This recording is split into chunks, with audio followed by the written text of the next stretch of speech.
지금 언론에서 떠오르고 있는 기사들 제가 체크를 해봤는데 갑자기 통합당 내에서도 이분이 발에 뜨고 있습니다.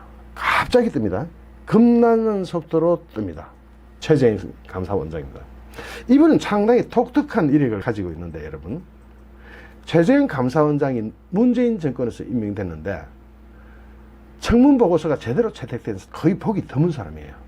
청문보고서 할 때 총투표수 246표 중에서 즉 동의한다가 231표, 야당이 전부 동의해 줬어요. 부가 12표가 있었는데 이게 누군지 모르고 기타 3표가 있었는데 이거 빼기라고. 어떻게 야당까지도 다 동의해 줄 정도로 이 감사원장 이 사람은 문재인이 임명했는데 야당이 동의해 줬다? 재밌죠? 야당이 지금 동의해 준 사람이 거의 없어요. 근데 최재형 감사원장은 다 통과했어요. 왜 그런지 보니까 이분이 굉장히 독특해요. 야당이 동의할 수밖에 없을 정도로, 통합당이 동의할 수밖에 없을 정도로. 하나씩 제가 체크해 보겠습니다. 경기고등학교 다닐 때 다리가 불편해서 등교를 제대로 못하는 친구를 2년 동안이나 업어서 학교를 같이 다녔는데, 업고 다녔는데, 업고 다닌 것 정도는 이슈가 안 되지. 그런 사람 많이 있습니다. 2년 동안 업고 다니면서 등하교를 시켰는데 나란히 서울대학교를 들어갔습니다. 와, 여기서 이제 딱 충격 팡 받죠. 2년 동안 업고 다니면서 그 친구랑 같이 1981년 사법시험에 함께 합격까지 합니다. 고등학교 때 2년 동안 업고 다녔는데 그 친구랑 같이 서울대학교 들어가고 사법시험에도 나란히 합격합니다. 대단하죠. 재밌죠. 재밌는 일합니다. 거기다가 문재인 정부를 해서 지금 뭐라고 썼습니까? 대선에서 41%의 지지밖에 받지 못한 문재인 정부의 국정과제가 국민의 합의를 얻었다고 할 수 있겠느냐고 직격탄을 쏘면서 자유우파의 속을 시원하게 긁어줬습니다. 그러니까 관심이 갈 수밖에 없죠. 거기다가 아버지는 6.25 참전 용사. 이거 말 되네요. 아버지는 6.25 참전 용사, 해군 대령으로. 자신은 육군 중위 출신. 군대에 대해서는 옛날에 이해창자는, 이해창도 사실 억울한 거죠. 정말 억울한 거죠. 그건 완전히 사기당한 것이고, 아들은 또 해군 복무 중이네. 3대가 이어서 군에 대해서는 일체의 문제가 나올 수 없는 사람이에요. 거기다가 정말 감동적인 게 제가 이거 소개해드려야 되는데, 서울가정법원장으로 재직 중일 때 두 아들을 입양합니다. 자기 딸이 둘이가 있는데 또 아들을 둘을 입양해요. 그리고 친아들로 키웁니다. 대단해요. 그러면서 입양은 진열대에 있는 아이들을 고르듯이 고르는 것이 아니다. 아이의 상태가 어떻든 간에 아이에게 무언가를 기대해서 입양을 해서는 안 된다. 그런 입양은 하지 마라. 입양은 말 그대로 아이에게 사랑과 가정이라는 울타리를 아무런 조건 없이 제공하겠다는 다짐이 있어야 한다 하면서 두 아들을, 가정법원 원장으로 있을 때 두 아들을 입양해가지고 지금 군대도 보내고 대학도 보내고 아주 아버지로서의 역할을 완전하게 이해합니다. 이 보수 인사 중에서 이 정도 노블리스 오블리제를 실천한 사람이 그렇게 많은가요? 우리 보수 주변에 있는 사람들 많이 보잖아요. 만약에 이분이 떠오르면 김종인은 낙동강 오리알 집에 가라 하면 돼요. 1년짜리 어차피 비정규직 아닙니까? 임시직으로 불러온 김종인을 가라 하면 되는데 굉장히 뜨고 있다고 합니다. 지금 통합당 의원들 사이에서조차도. 자기 자신이 또 인격을 갖추고 있고 어느 정도 사람이 완벽할 수는 없습니다. 사람이 완벽할 수는 없지만 이 정도라면 거의 완벽하지 않을까 하는 생각이 들 정도입니다. 이 사람이 또 나이도 또 지금 현재 만 63세 56년생입니다. 나이도 대통령에게 딱 좋은 나이고, 출생은 어디냐? 경상남도 진해시, 옛날 주소로는 창원시 진해구죠. 진해 출신입니다. 진해. 본관은 해주 채시고, 학력은 아까 말씀드린 대로 경기고등학교에서 서울대학교, 병력은 육군 중위 만기 전역했습니다. 감사원장 지냈고 23회 사법시험 합격해가지고 서울고등법원 부장판사까지 지냈습니다. 그러면서 정말 재밌는 이력이 참 재밌잖아요. 이 정도면 이슈가 될 만한, 여러분의 흥미를 끌 수 있는 이슈죠.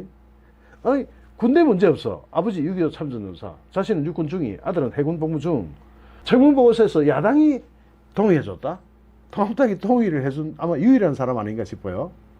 야당도 저 정도의 인품은 무조건 감사원장 해라 했는데 또 문재인이라고 와장창 붙은 게 뭡니까? 김호수 때문 아닙니까? 아니 문재인이 다른 사람도 아니고 김호수 같은 사람을 감사위원으로 시켜달라.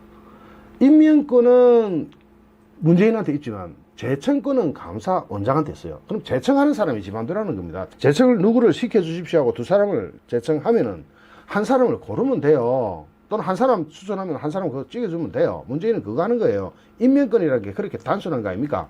그러면은 제청권자한테 김호수 같은 사람을 위원을 하니까 이 사람이 받아들일 리가 있나요? 원칙주의자인데. 이회창이보다 더한 원칙주의자 같은데.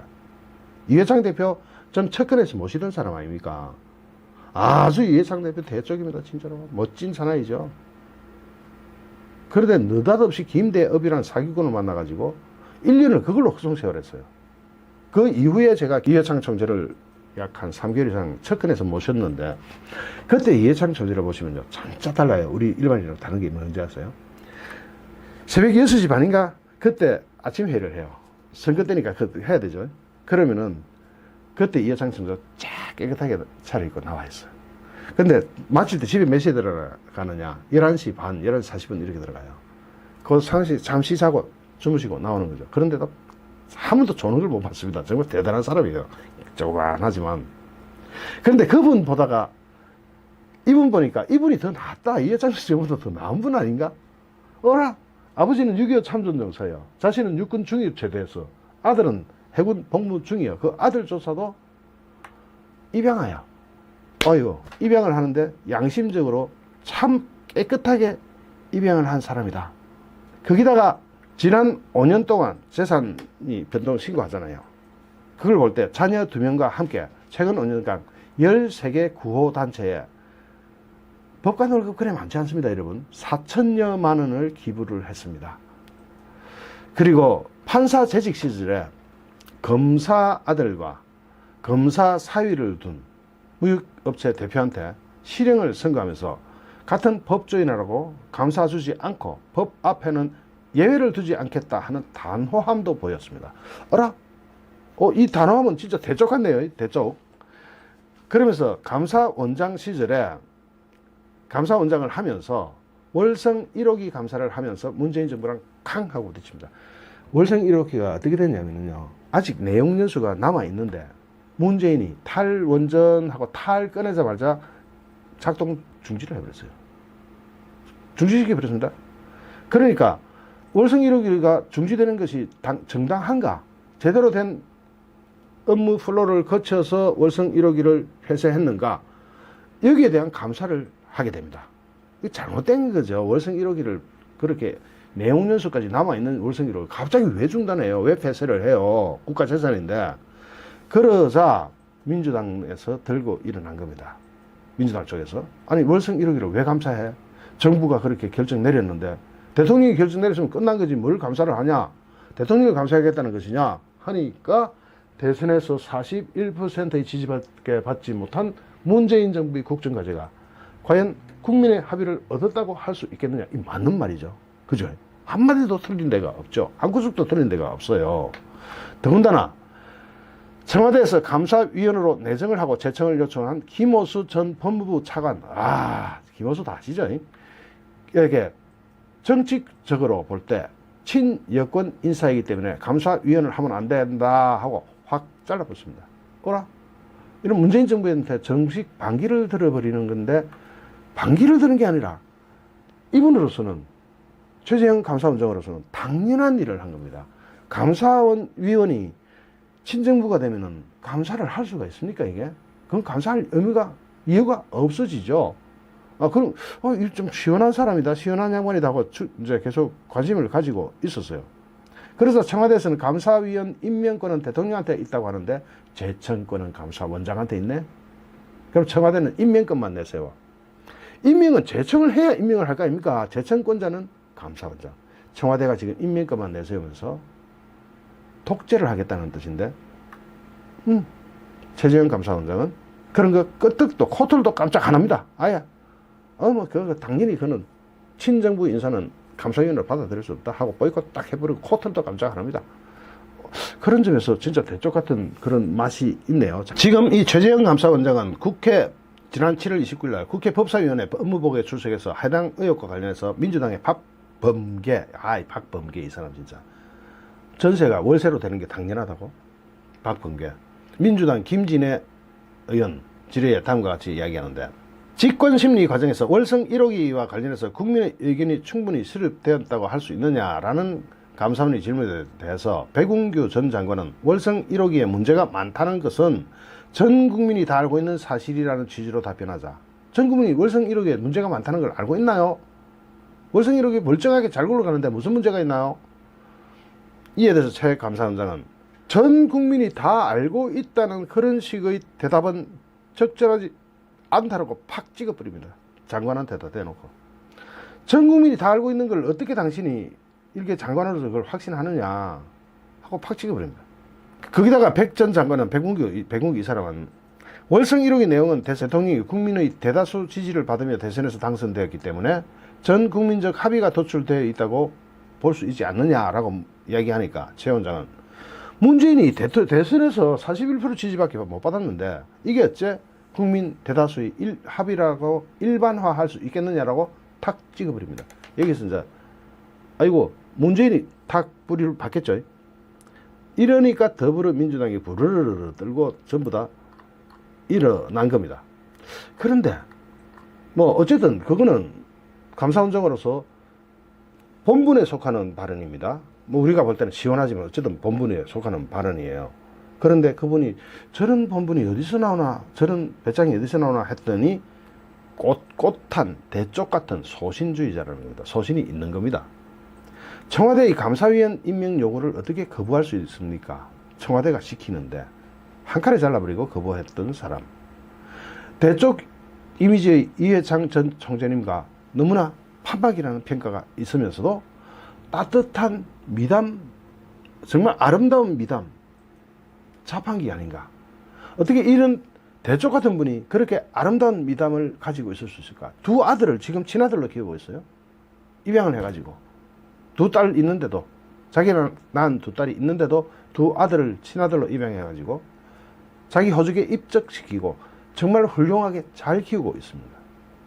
거기다가 이 가족들과 5년간 기부한 것도 정말 노블리스 오블리제를 실천하는 대표적인 샘플이라고 볼 수 있습니다. 우리 보수파의 참 창피하고 부끄러운 점이 그런 부분인데 이분은 그걸 다 커버하고도 남네. 그러니까 보수계에서 자기 주자로 거론을 하기 시작합니다. 이렇게 보수에서 인물이 좀 하나씩 보인다는 것은 지금 이제 떴다 이렇게 볼 수는 없겠지만, 완전히 다 떴다 이렇게 볼 수는 없어요. 아직은. 윤석열하고 이 사람하고 경쟁시켜도 재밌겠네. 그죠? 이분하고 윤석열하고 경쟁하면 누가 이길 것 같습니까? 저는 이분이 이길 거로 계산하는데요. 이렇게 둘이서 경쟁 붙이면 와글와글 하면서 둘 다의 인지도가 올라가죠. 그죠? 그러다가 윤석열은 이분한테 비하면 뭐 좀 잽이 안 될 테니까 양보하게 되면은 이분이 대권 후보로 가면은 국민들한테 내세울 게 너무 많아요. 너무 많아요. 얼마 전에 윤희숙 의원이 국회에서 발언했을 때 전 국민이 박수 치면서 열광하죠. 윤희숙 의원 현상이 뭡니까? 이 현상을 가만히 볼 때 통합당이 진정성을 보이면 국민이 박수를 쳐준다, 이것을 우리가 발견했어요. 통합당이 진정을 보이는 순간 국민은 외면하지 않는다. 국민이 바보가 아니었다. 절대로 외면하지 않는구나 하는 것을 우리는 목격할 수 있었습니다. 윤희숙 의원의 발언에서 찾아볼 수 있는, 발견할 수 있는 소중한 자산이 우리가 깨달은 겁니다. 즉 보수 인사가 국민한테 진정성을 가지고 다가가면 국민은 절대로 그것을 외면하지 않는다는 것을 우리는 알게 되었습니다. 우리 보수파의 큰 소득입니다. 그런데 이분의 진정성은 자기 삶이 진정성이었어요. 자신의 삶이. 그러면 보수 속에서 이런 정도 인물을 내세우면 민주당 기름장어 이낙연, 또 자기 친형을 병원에 강제로 입원시키고자 했던 이재명과 비교가 탁 되면 본선 경쟁력에서도 그렇게 딸리지 않을 것 같다는 생각이 듭니다.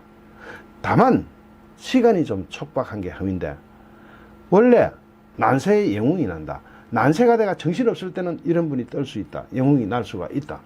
여기에 보수파로서 다른 후보들을 폄하하는 게 아니라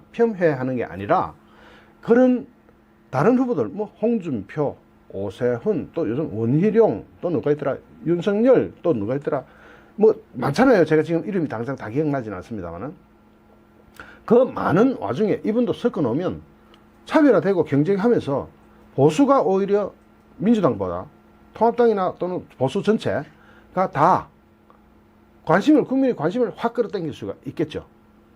그때 누가 될지는 모르겠지만, 결과적으로 누가 여왕벌이 될지는 아직은 모르겠지만, 이런 분조차도 우리가 외면할 필요는 없지 않겠는가, 전혀 모른 척 할 필요는 없지 않겠는가라는 생각이 들어서 오늘 이것을 주제로 한번 잡아봤습니다.